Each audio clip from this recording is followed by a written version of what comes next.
અમેરિકાના એટલાન્ટાના શોમાં આવવા માટે એર ઇન્ડિયાની ફ્લાઇટ લીધી બિકોઝ કે વહેલા પહોંચી શકીએ.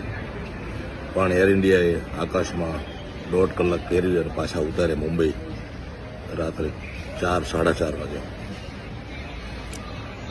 એટલાન્ટા પહોંચવું તો ગમે એમ કરીને પહોંચવું પડશે, શો છે એટલે લગેજ લીધું.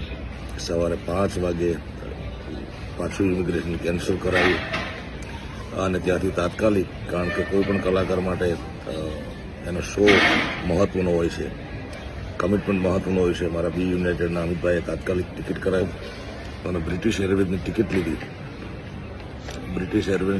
વળી પાછું ચેકિંગ કર્યું, વળી પાછું ઇમિગ્રેશન કર્યું અને સવારે અત્યારે 7:30 વાગ્યા છે. મુંબઈમાં એરપોર્ટ પર વડાપાવ ખાઉં છું અને આ પ્રોગ્રામ એટલાન્ટામાં સીધો બ્રિટિશ એરવેઝમાં અહીંથી લંડનથી 1 જ કલાકનો લેઓવર છે. સીધો એટલાન્ટા આવી અને 9-9:30 હું પહોંચી જઈશ એરપોર્ટથી સીધો ગરબા ગવડાવવા આવીશ.